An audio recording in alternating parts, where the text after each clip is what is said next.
Hydrolysis में आप देखते हैं NF3 does not undergo hydrolysis. Y?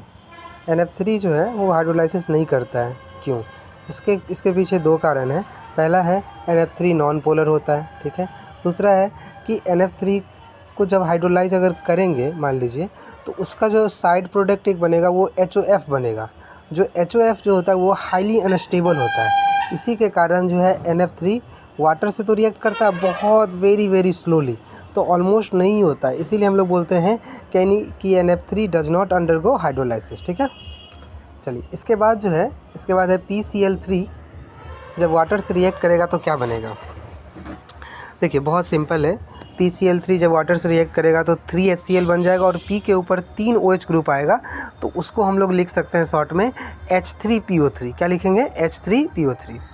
और अगर मैकेनिज़्म के थ्रू अगर हम लोग जाएं तो PCl3 का स्ट्रक्चर इस टाइप से कुछ बनेगा, जिसमें P के पास बैकेंड डी ऑर्बिटल खाली है, तो वाटर में जो ऑक्सीजन के ऊपर लोन पेयर है वो इसके ऊपर अटैक करेगा और इस तरीके से कोऑर्डिनेट बॉन्ड बनाएगा। फिर यहाँ से H और Cl बाहर निकल जाएगा, तो यहाँ पे एक Cl के बदले एक OH ग्रुप आएगा। फिर इसी तरीके से 2 बार और करवाएंगे तो 2 Cl के बदले 2 OH ग्रुप आएगा। फाइनली जो है 3 OH ग्रुप आ जाएगा। कितना OH ग्रुप? 3 OH ग्रुप आ जाएगा। और यहाँ पे क्या होता है? यहाँ पे प्रोटॉन ट्रांसफ़र होता है। क्या होता है? Proton transfer. यानी ये जो ऑक्सीजन है ये P डबल बॉन्ड O में कन्वर्ट हो जाता है और OH और H बन जाता है, ठीक है। तो ये डाई बेसिक होता है। क्या हो गया? ये डाई बेसिक। तो इसका बेसिसिटी कितना हो जाएगा? 2, ठीक है। तो ध्यान रखिएगा ये चीज़। यहाँ पे मैंने लिख भी दिया है, आप गौर से देख सकते हैं। यहाँ पे प्रोटॉन ट्रांसफ़र होगा। क्या होगा? Proton transfer. देख सकते हैं ये पे।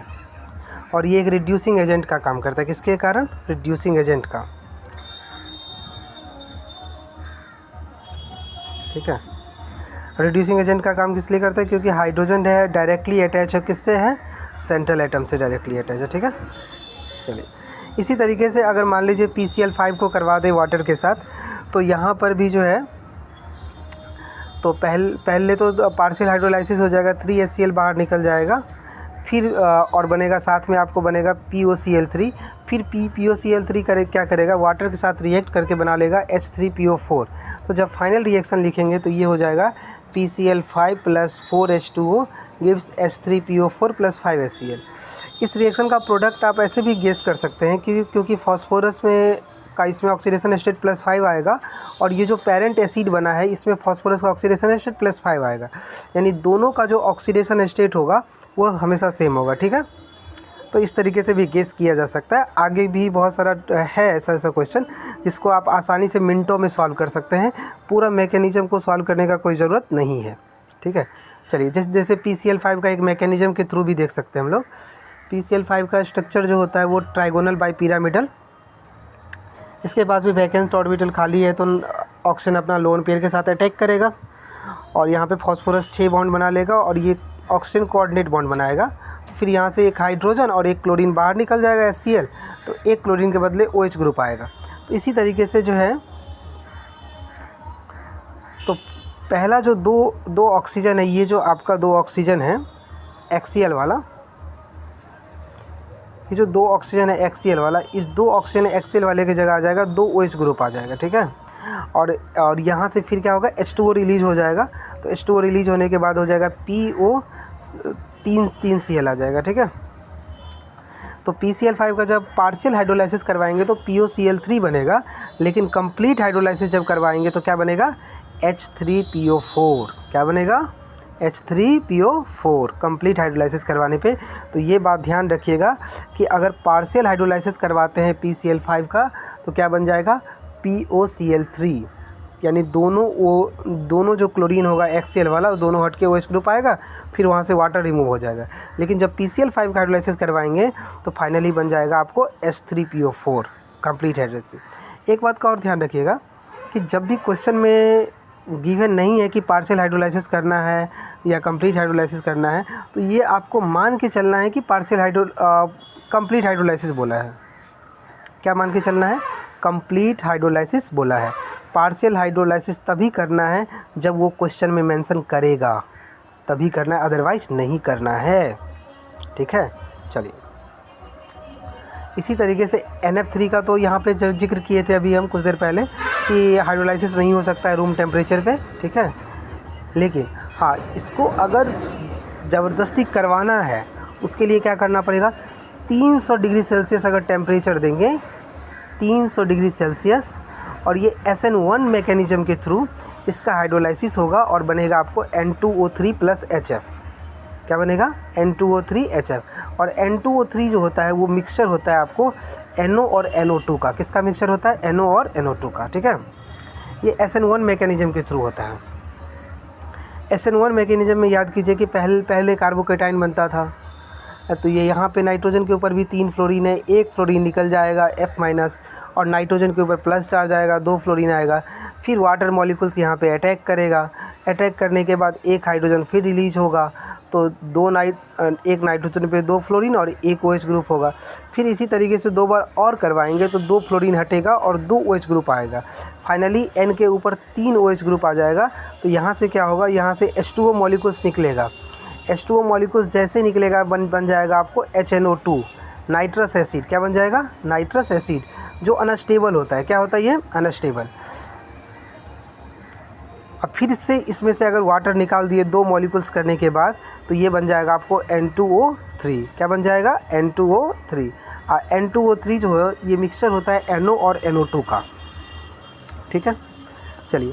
SF4 का भी जब हाइड्रोलाइसिस करेंगे, SF4 का, इसका हाइब्रिडेशन एक बार गौर कीजिएगा, sp3d है। क्या है, sp3d। तो यहाँ से क्या होगा, 2HF बाहर निकल जाएगा और सल्फ़र के ऊपर जो है 1 ऑक्सीजन और 2 फ्लोरीन आ जाएगा। प्रोडक्ट ऑफ पार्शियल हाइड्रोलाइसिस, ये पार्शियल हाइड्रोलाइसिस का प्रोडक्ट होगा। ठीक है,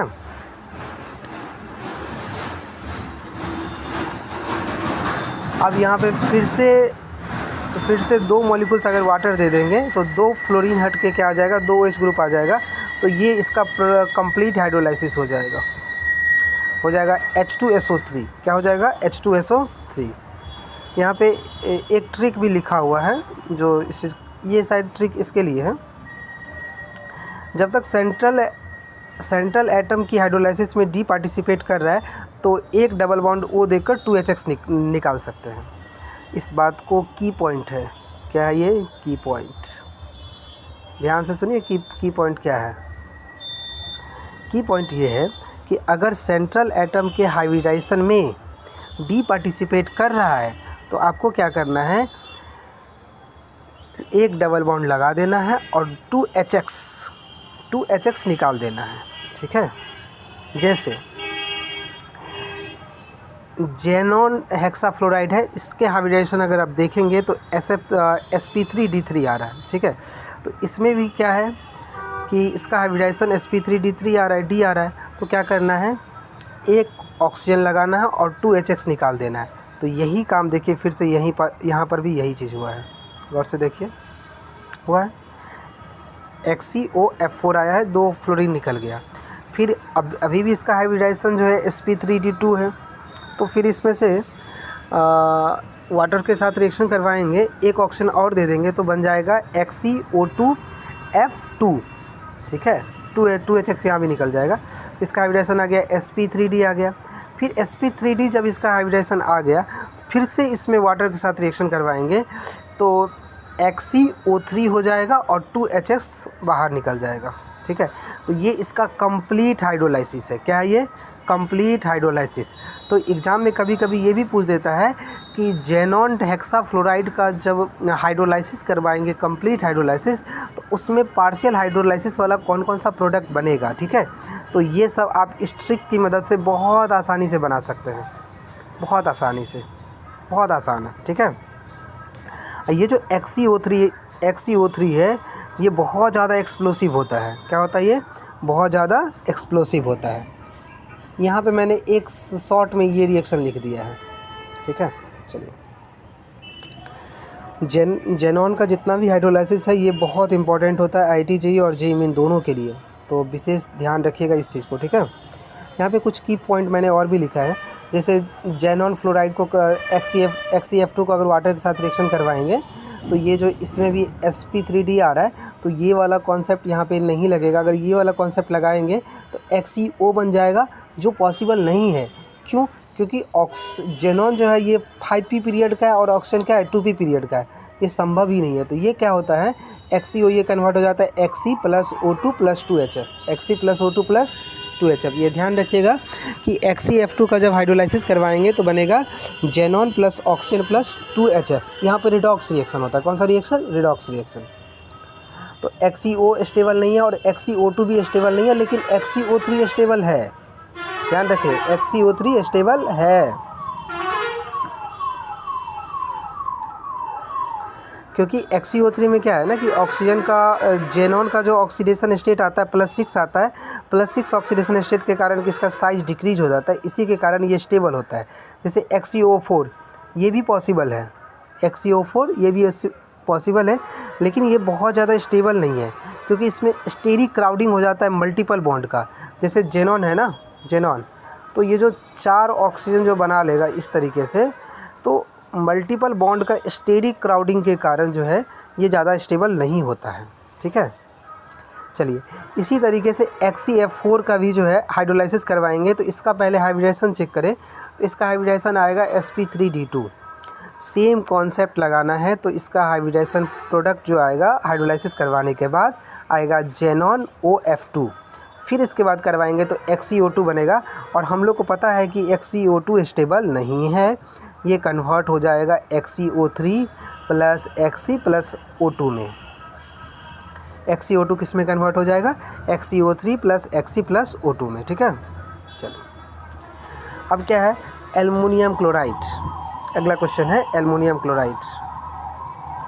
बहुत सारा क्वेश्चन यहाँ पे मेंशन है। एल्युमिनियम क्लोराइड का जब वाटर के साथ रिएक्शन करवाएंगे, वेपर के फॉर्म में है वाटर, ठीक है, तो ये बन जाएगा एल्युमिनियम हाइड्रोक्साइड और 3HCl बाहर निकल जाएगा। ठीक है, यहाँ पे बहुत सिंपल है, 3 क्लोरीन है तो 3 मॉलिक्यूल्स वाटर लेंगे, 3HCl बाहर निकल जाएगा और AlOH का होल थ्राइस हो जाएगा। ठीक है, और ये HCl जो गैस बाहर निकलेगा ना, ये वाइट फ्यूम्स होता है। क्या होता है? ये वाइट फ्यूम्स, एसिडिक नेचर का है। ठीक है, अच्छा, AlCl3 और MgCl2 जो है ये आयनिक होता है एक्वस सोल्यूशन में। एक्वस सोल्यूशन में कैसा हो जाएगा? ये आयनिक। जैसे AlCl3 का अगर एक्वस सोल्यूशन में करवाएंगे तो AlH2O का होल 6 3+ और 3Cl-। फिर ये pH धीरे धीरे इसका कम होगा तो ये कन्वर्ट हो जाएगा आपको AlH2O का होल 5 OH- और इसके ऊपर कौन सा चार्ज आ जाएगा? +2 चार्ज। ठीक है, अब कुछ इंटर हैलोजन कंपाउंड है। कौन सा कंपाउंड है? Inter halogen compound. तो उसका भी हाइड्रोलाइसिस देख लेते हैं। इंटर हैलोजन का मतलब है कि 2 हैलोजन हो। क्या हो? 2 हैलोजन हो। तो यहाँ जितना भी कंपाउंड लिखा हुआ है, सबसे आपको तो पहले ये चेक कर लेना है कि किसके ऊपर प्लस होगा, किसके ऊपर माइनस होगा। तो ये चेक किससे होगा? इलेक्ट्रोनिगेटिविटी से। किससे होगा? इलेक्ट्रॉन। जैसे ICl है तो I+ और Cl-। तो अब वाटर को तोड़ लीजिएगा, H+ और OH-। तो इस तरीके से बन जाएगा HOI और HCl। ठीक है, इसी तरीके से जब ClF3 का वाटर के साथ रिएक्शन करवाएंगे, ठीक है, तो इसका जो प्रोडक्ट बनेगा HClO2 + HF। यानी जिस भी ऑक्सीडेशन स्टेट में है सेंट्रल एटम, उसी ऑक्सीडेशन स्टेट का पेरेंट एसिड बनेगा, उसी ऑक्सीडेशन स्टेट का पेरेंट एसिड बनेगा। जैसे ध्यान रखिएगा कि जैसे क्लोरीन है तो क्लोरीन का जो है पेरेंट एसिड ऑक्सी एसिड जो बनता है वो बनता है HClO, HClO2, HClO3, HClO4। ठीक है, तो उसी के अकॉर्डिंग ये प्रोडक्ट आपको बना लेना है। अच्छा, अगर यही XeF2, XeF6 को अगर एल्कलाइन मीडियम में रिएक्शन करवाया जाए तो ये आपको याद रखना है, बहुत इंपॉर्टेंट है एल्कलाइन मीडियम वाला। ठीक है, तो XeF2 को अगर OH- के साथ रिएक्शन करवाएंगे तो Xe + F- + O2 + H2O बनेगा। Xe + F- + O2 + H2O। अगर XeF6 को करवाएंगे तो बन जाएगा HXeO4- 3H2O + F-। अच्छा, फिर यही क्या करेगा, जेनेट जो आयन है ये अनस्टेबल प्रोडक्ट होता है, ये कन्वर्ट हो जाएगा आपको पर जेनेट में। किस में होगा? पर जेनेट में, यानी XeO6 4- + Xe + H2O + O2। तो ये बहुत इंपॉर्टेंट है। क्या है ये, बहुत इम्पोर्टेंट है, ये ध्यान रखना है। इसके ऊपर बहुत सारा क्वेश्चन आता है। अब देखते हैं हाइड्रोलाइसिस ऑफ बोरेक्स। क्या है, हाइड्रोलाइसिस ऑफ बोरेक्स। बोरेक्स का फॉर्मूला होता है Na2B4O7, सॉल्ट है। अगर वाटर के साथ रिएक्शन करवाएंगे तो NaOH और H3BO3 बनता है। H3BO3 हम लोग जानते हैं कि एक वीक एसिड है, ठीक है, 2Na है।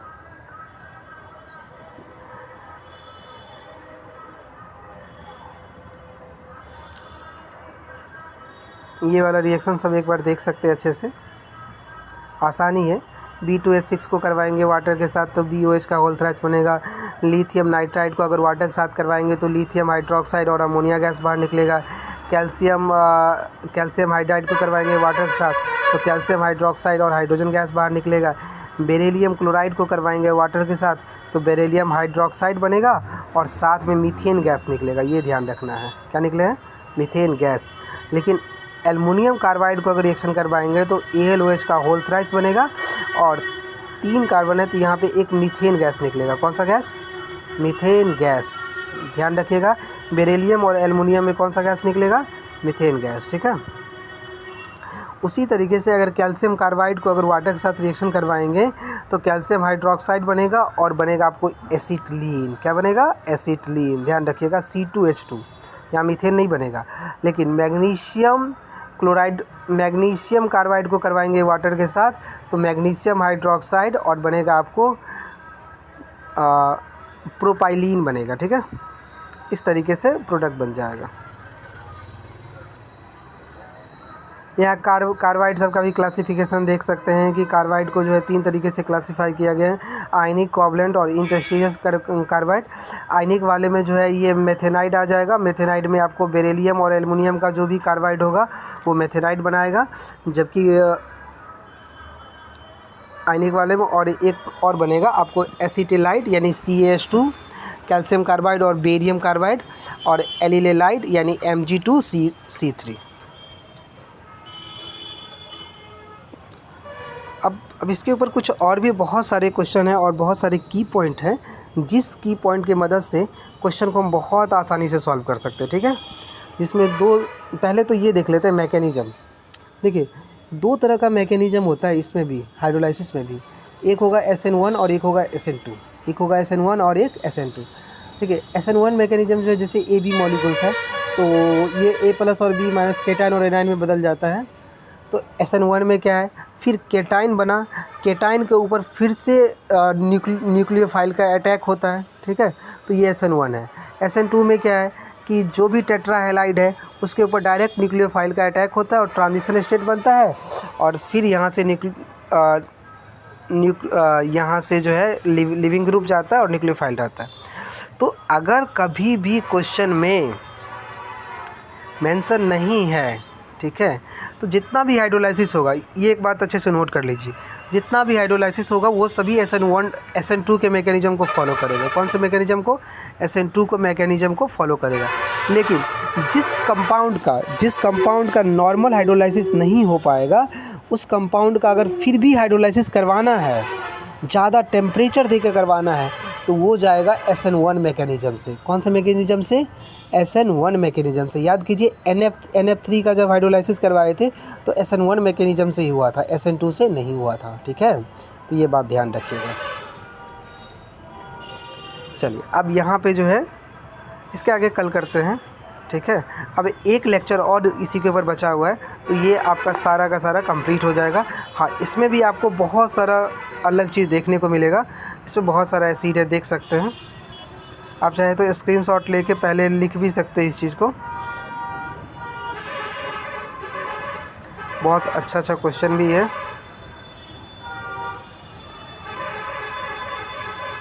कल आपको ये सारे टॉपिक मैं समझाता हूँ अच्छे से, बहुत इम्पॉर्टेंट है। इसके ऊपर जेईई में बहुत सारे क्वेश्चन आते हैं।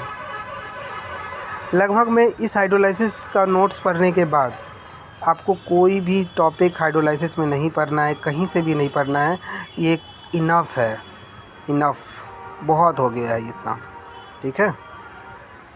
मैंने सारे टॉपिक इसमें कवर कर लिए ऑलमोस्ट।